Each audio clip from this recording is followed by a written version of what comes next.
और एक महत्वपूर्ण विषय में इस प्रेस कॉन्फ्रेंस में भाग ले रहे हैं, उसके लिए बहुत धन्यवाद। और यह विषय बहुत महत्वपूर्ण है। यह विषय कॉन्फ्रंटेशन का नहीं है। यह विषय Bharatiya Janata Party, Congress, TMC, Samajwadi Party, Baspa, इनके बीच के भेदभाव का विषय नहीं है। यह विषय एक ऐसा तार है जो सभी पॉलिटिकल पार्टीज को, इस देश के सभी नागरिकों को, इस देश के सभी भावनाओं को एक तार में पिरोने का काम करती है। यह विषय तिरंगे का है। इसलिए आज किसी पे आक्षेप नहीं, आज किसी पे आरोप नहीं, आज कोई लड़ाई नहीं। आज प्यार के साथ इस विषय को मैं रखना चाहूंगा, क्योंकि तिरंगे पे अधिकार सभी का एक बराबर है। आप सभी जानते हैं कि अब हम 15 अगस्त की तरफ बढ़ रहे हैं, और यह जो 15 अगस्त इस बार का है, एक उत्सव के माहौल के साथ हर साल तो आता है, मगर कहीं ना कहीं एक दुगुने उत्सव के साथ आ रहा है, क्योंकि देश अपनी आजादी, अपने स्वतंत्रता, अपने स्वाधीनता के 75 वर्ष पूर्ण कर रहा है। और जैसे माननीय प्रधानमंत्री नरेंद्र मोदी जी ने कहा, यह आजादी के अमृत महोत्सव का समय है। 1 वर्ष का कालखंड जो आने वाला है वो आजादी का अमृत महोत्सव, और 25 वर्ष का कालखंड आजादी के अमृत बेला का है। ऐसे में कभी कभी मन में पीड़ा होती है, मन में दुख होता है, यदि किसी प्रकार की राजनीति को इस पावन कार्यक्रम में हम प्रवेश करवाते हैं। अभी आप सब ने मन की बात में सुना, आप सब ने इससे पहले भी माननीय प्रधानमंत्री जी के ट्विटर में देखा, उनके अपील को पढ़ा, सुना कि इस पावन अवसर पर हर घर तिरंगा कार्यक्रम, यह पार्टी का कार्यक्रम नहीं है, यह सरकार का कार्यक्रम है। हर घर तिरंगा। किस प्रकार से हिंदुस्तान के 20 करोड़ घरों पर तिरंगा फहराने का काम हिंदुस्तान करे, यह पावन कार्य सरकार ने अपने कंधों पर लिया है। और याद रहे कि सरकार हम सबको लेकर बनती है। We all are components of this government which is our government. इसलिए जब आज तिरंगा बाइक रैली दिल्ली में हुई, आप सभी जानते हैं ये आह्वान ministry of state for parliamentary affairs and culture, ये जो मिनिस्ट्री है पार्लियामेंट्री अफेयर्स का और कल्चर का, ये भारत की एक सरकार का विंग है, एक मिनिस्ट्री है। इन्होंने आह्वान दिया था कि आओ मिलकर तिरंगा बाइक रैली दिल्ली में करें। और इसका फ्लैग ऑफ, इसका जो शुभारंभ है, ये वाइस प्रेसिडेंट, उपराष्ट्रपति और राज्यसभा के चेयरमैन श्री वेंकैया नायडू जी के हाथों से हुआ, क्योंकि ये एक पॉलिटिकली न्यूट्रल प्लेटफॉर्म है।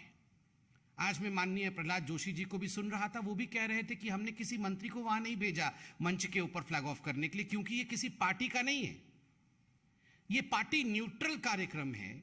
इसलिए माननीय वेंकैया नायडू जी मंच पे मौजूद थे, जो कि पार्टी न्यूट्रल हैं, जो कि उपराष्ट्रपति हैं देश के, राज्यसभा के चेयरपर्सन हैं। उन्होंने फ्लैग ऑफ किया और एक चिट्ठी हर सांसद को गया था कि आप सब इसमें भाग लेने आए, इसकी गरिमा बढ़ाएं, एक संदेश समग्र देश को भेजने का काम करें। Message should be sent by our quote unquote महामहिम, जिनको हमने चुन के भेजा है, जो हमारे देश के रिप्रेजेंटेटिव हैं, वो हम सबको एक मैसेज दे कि आइए हम हर घर पे तिरंगा फहराएं।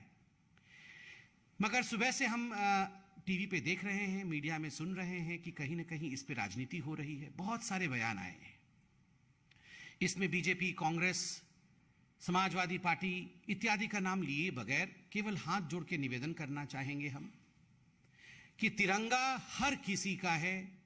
अगर सभी सांसद इसमें भाग लेते और बिना पार्टी लाइन के, डिफरेंशिएशन के भाग लेते, ये वैमनस्यता कि मैं किस पार्टी का हूं और वो किस पार्टी का है, सरकार किस पार्टी के है, आह्वान किसने किया है और मैं दूसरे पॉलिटिकल पार्टी का हूं, ये बाकी कार्यक्रमों में करना संभवतः लगता है कि हम समझ सकते हैं, मगर तिरंगे को लेकर इस प्रकार की पार्थक्यता, उसको कंपार्टमेंट्स में बांटना, यह उचित नहीं है।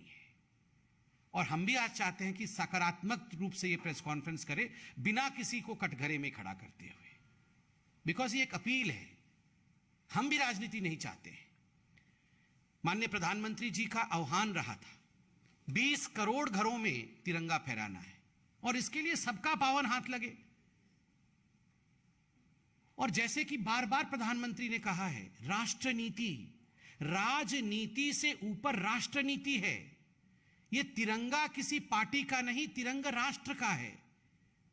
तिरंगा फहराना है, हर घर में तिरंगा फहराना है, यह किसी पार्टी की लाइन नहीं हो सकती है, यह राष्ट्र की लाइन है। This is the desire of the nation. उसमें, इस महायज्ञ में हम सब, भारतीय जनता पार्टी भी अपनी आहुति दे रही है, हम तो कांग्रेस से भी और बाकी पॉलिटिकल पार्टी से भी कहेंगे, राजनीति छोड़िए, इस महायज्ञ में आप भी अपनी आहुति डालिए ताकि देश एक सकारात्मक रूप से आगे बढ़ सके। आज मैं कई नेताओं के बयान को सुन रहा था, अधीर रंजन चौधरी जी को भी सुन रहा था। वो सम्मानीय एलओपी हैं, बड़ी पार्टी के एलओपी हैं। तो स्वाभाविक रूप से जब उन्होंने पूछा कि फ्लैग कोड क्यों बदल दिया, अधीर जी को भी मैं जवाब देना चाहूंगा, और जो पॉलिटिकल पार्टीज या जो लोग व्यक्तिगत रूप से भी इन विषयों को लेकर राजनीति करना चाहते हैं, सोचिए जरा, आज से पहले इस प्रकार का प्रयास हिंदुस्तान में नहीं हुआ कि 20 करोड़ घरों पर झंडा फहराने का एक पहल की जाए। स्वाभाविक है, जब इतने बड़े रूप में पूरे देश में with the feeling of nationalism, एक राष्ट्रीयता के भाव के साथ हर हाथ में झंडा अपने घर के लिए होगा, हर घर तिरंगा फहराएगा, तो कहीं ना कहीं फ्लैग कोड में परिवर्तन करना पड़ेगा, वरना इस प्रकार के बड़े मुहिम को स्थान नहीं दिया जा सकता, वो आगे बढ़ ही नहीं सकता है। इसलिए फ्लैग कोड में परिवर्तन किया गया है ताकि हर भारतीय बड़े गर्व के साथ तिरंगा को अपनाए और अपने घर पर तिरंगा फहराए। Intention is to spread the value of nationalism, the feeling of nationalism. इसलिए फ्लैग कोड में परिवर्तन किया गया है। दूसरा विषय, अधीर रंजन चौधरी जी ने यह भी कहा कि नेशनल हेराल्ड पर ईडी अपनी चढ़ाई करे, रेड करे और हम झंडा फहराएं। मुझे लगता है नेशनल हेराल्ड, भ्रष्टाचार, करप्शन, ईडी, उसके साथ नेशनल फ्लैग को जोड़ के देखना ये उचित नहीं होगा। मैंने कहा from this high table, BJP does not want to politicise this issue, we don't want to attack anyone. हम किसी को अटैक पॉलिटिकली इस विषय पे लेके नहीं करना चाहते हैं। इसलिए सविनय निवेदन कि प्लीज अधीर रंजन जी, इसमें नेशनल हेराल्ड और ईडी को लेके आने की हमें लगता है कोई आवश्यकता नहीं है। We should all refrain, we may belong to any political party, but we should all refrain from politicising the issue. Shafiqur Rahman Barq भी पार्लियामेंट के गेट के पास ही, बिल्कुल पार्लियामेंट की बिल्डिंग के बाहर वो बाइट दे रहे थे और कह रहे थे झंडा फहराना कोई प्रतीक नहीं होता है देशभक्ति का। उन्हें भी सम्मान। हम यहां समाजवादी पार्टी पे भी आक्रमण किए बगैर, देखिए, बहुत सोच समझ करके जो कॉन्स्टिट्यूशनल मेकर्स हैं और हमारे जो पूर्वज हैं, उन्होंने प्रतीक बनाए हैं। झंडा एक प्रतीक है, नेशनल एंथम एक प्रतीक है, नेशनल एंथम गाते समय खड़े होना एक प्रतीक है। भाव तो हृदय में होता है, वो तो दिल में होता है, मगर जब तक हम इन प्रतीकों की मान्यता नहीं रखे, until and unless we respect this symbolism, how will the country move together as one? Constitution में जो लिखा है उसकी हम सम्मान कैसे करें, उसका हम रेस्पेक्ट कैसे करें? इसलिए प्रतीक भी महत्वपूर्ण है और भाव भी महत्वपूर्ण है, दोनों महत्वपूर्ण है, दोनों को लेकर आगे चलना है। और सफीकुर रहमान बर्क जी कह रहे थे काम करना पड़ेगा, काम करने से ही देशभक्ति आगे बढ़ता है। बर्क साहब, चौधरी साहब, इस सरकार ने काम किया है, ये आपकी सरकार है। सर्जिकल स्ट्राइक इंडिया ने किया है, पार्टी का विषय नहीं है। इंडियन आर्मी ने सर्जिकल स्ट्राइक किया। पूरे विश्व में हमारा जो राजनीतिक सूझबूझ है, हमारे देश की राजनीतिक सूझबूझ, सक्रियता, प्रोएक्टिविटी, उसके साथ हमारा सैन्य बल इसका प्रतीक था। इसका एक हमने देखा, उदाहरण देखा सर्जिकल स्ट्राइक के रूप में, एयर स्ट्राइक के रूप में। देशभक्ति की कोई कमी नहीं है, हम किसी के ऊपर आक्रमण नहीं कर रहे हैं, मगर मिल करके क्या हम इस विषय को आगे नहीं बढ़ा सकते हैं? क्या हमें इस विषय को आगे नहीं बढ़ाना चाहिए? सिर्फ हम इतना ही कहना चाहते हैं। आज प्रधानमंत्री नरेंद्र मोदी जब देश के 200 करोड़ लोगों तक वैक्सीन पहुंचाते हैं, यह भी तो देशभक्ति का काम है। कोरोना के समय 2 देश में इंडिजिनस, इंडियन मेड वैक्सीन और उस वैक्सीन को घर घर तक पहुंचाने का काम, हर व्यक्ति को 3-3 डोज लगाने का काम, बर्क साहब, अधीर रंजन चौधरी साहब, दिस इज नेशनलिज्म। ये देशभक्ति है। तिरंगा भी देशभक्ति है, वैक्सीन भी देशभक्ति है। आइए इस देशभक्ति में हम बीजेपी, कांग्रेस इनको अलग अलग करके ना देखें। Let's be Indian for once. I see a BJP कार्यकर्ता, I see a congressman, I see a BSP कार्यकर्ता, I see a Samajwadi party कार्यकर्ता, but where is the Indian? Let's be Indian and let's celebrate India through आजादी का Amrit Mahotsav and हर घर तिरंगा अभियान। Thank you so much. कोई इसमें प्रश्न हो तो अवश्य पूछिए।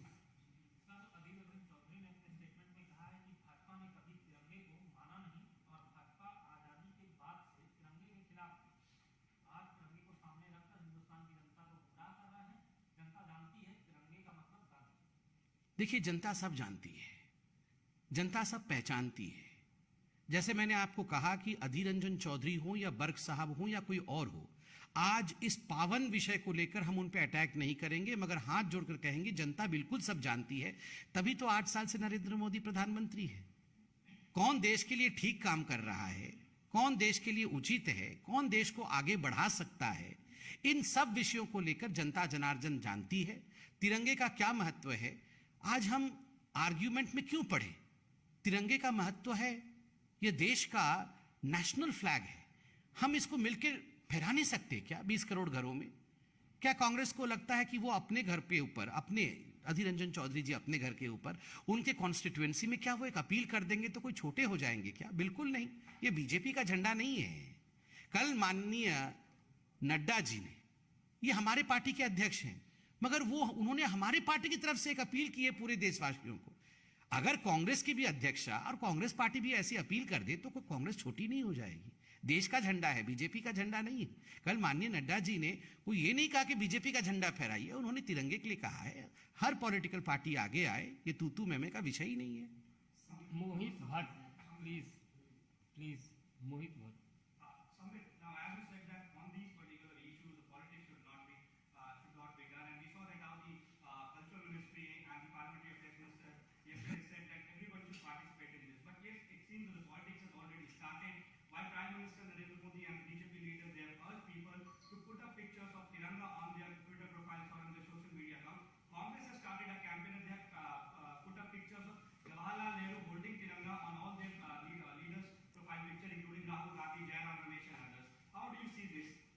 So no issues, at least तिरंगा is coming up. देखिए, मुझे लगता है कि हर विषय में हमें डायनास्टिक पॉलिटिक्स की तरफ नहीं जाना चाहिए। केवल एक ही फैमिली के लोग तिरंगा पकड़ सकते हैं, ये भाव भी ठीक है। उन्होंने अपने नेता का फोटो लगाया, वो भी देश के पहले प्रधानमंत्री थे, कोई बात नहीं। मगर केवल एक ही परिवार के लोग तिरंगे पकड़े, तिरंगा तो गरीब से गरीब व्यक्ति का भी है। 135 करोड़ लोगों का तिरंगा है। कोई भी तिरंगा, आप तिरंगा पकड़ करके अपनी डीपी डालें, कोई भी व्यक्ति। अब देखिए, आज देश में एक आदिवासी महिला देश की प्रथम नागरिक है।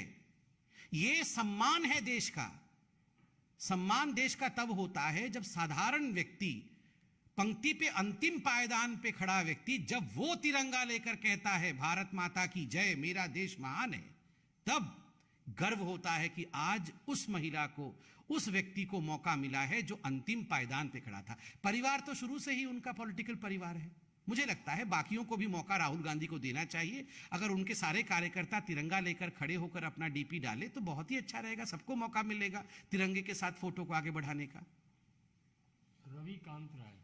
संबित जी, सबसे पहले तो ये कार्यक्रम जो है वो कल्चर मिनिस्ट्री का था। उन्होंने क्लैरिफाई किया कि ये कोई पॉलिटिकल कार्यक्रम हाँ। नहीं है। बावजूद इसके अधीर रंजन चौधरी कह रहे हैं कि मेरे पास कोई फोन नहीं आया, और पार्लियामेंट्री अफेयर्स मिनिस्टर की तरफ से कहा गया कि हमने सबको कॉल किया।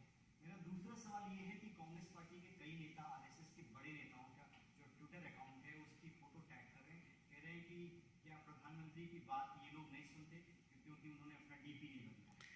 देखिए, हम लोग सब पॉलिटिशियंस जो हैं, और खास करके जो मेंबर ऑफ पार्लियामेंट हैं, जो एमएलए हैं, इनको जनता माननीय क्यों कहती है? क्योंकि ये रिप्रेजेंटेटिव है लोगों के, करोड़ों लोगों के रिप्रेजेंटेटिव है। तो एक मैच्योरिटी के साथ हम सब बिहेव करें, ये हमारा कर्तव्य, दायित्व है। स्वाभाविक रूप से मुझे नहीं पता अधीर रंजन चौधरी जी को चिट्ठी मिली नहीं मिली, बिकॉज पार्लियामेंट के अफेयर्स के साथ पॉलिटिकल पार्टी जुड़ी नहीं हुई होती है। मिला होगा जरूर, फोन गया होगा, चिट्ठी मिली होगी, कुछ ऐसा हुआ होगा। मैं तो कहता हूं अगर मुझे कोई आके कहे कि बाहर तिरंगा यात्रा हो रहा है तो बिना चिट्ठी के भी मैं चला जाऊंगा। तिरंगा यात्रा, हमारे देश की यात्रा में भाग लेने का सौभाग्य मुझे प्राप्त हो जाए, मैं तो गदगद हो जाऊंगा, आप भी गदगद हो जाएंगे। इसलिए इसमें छोटी पॉलिटिक्स हम लोगों में से किसी को भी ये मौका, ये प्लेटफॉर्म अधीर रंजन चौधरी जी पर किसी प्रकार का राजनीतिक कटाक्ष करने का नहीं है। मुझे लगता है हम सब we should listen to the voice of our consciousness. We are Indians after all. तो हमारे दिल की आवाज क्या है? हमारे दिल की आवाज है झंडा बुलंद रहे हमारा, झंडा ऊंचा रहे हमारा। मुझे लगता है अधीर रंजन चौधरी जी भी अपने दिल से पूछेंगे तो उनके दिल से भी यही आवाज आएगी। Republic TV.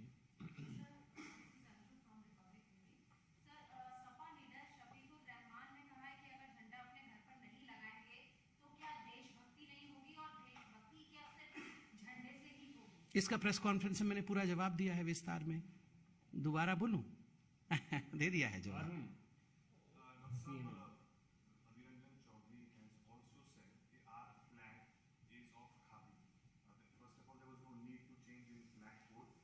This will increase when you are saying that polyester, cotton or any other fabric we use for the flag. This will increase the Chinese influence. People will start using Chinese flag and all. देखिए, flag code में परिवर्तन क्यों किया गया मैंने आपको बड़े स्पष्टता के साथ बताया। क्या इंटेंशन है? 20 करोड़ घरों पे अगर झंडा फहराना है तो स्वाभाविक रूप से बहुत मात्रा में झंडा की अवेलेबिलिटी होनी चाहिए, तभी जाके हम इस प्रकार के अभियान को अंजाम दे पाएंगे। इस प्रकार का अभियान आजादी के पश्चात भारतवर्ष में पहली बार हो रहा है। इससे पहले कभी भी इस प्रकार के अभियान को अंजाम नहीं दिया गया था। तो स्वाभाविक है जब इतने मात्रा में झंडा फहराना है तो कोड में परिवर्तन किए बगैर, जब तक आप दूसरे मटेरियल में भी झंडा नहीं छापेंगे तब तक हर गरीब के घर तक झंडा नहीं पहुंचेगा। आप सोच के देखिए इंटेंशन क्या है। इंटेंशन है every Indian should own up the flag and every Indian should feel proud about the fact that he or she has a flag over their home. हर कोई इंटेंशन को जानता है।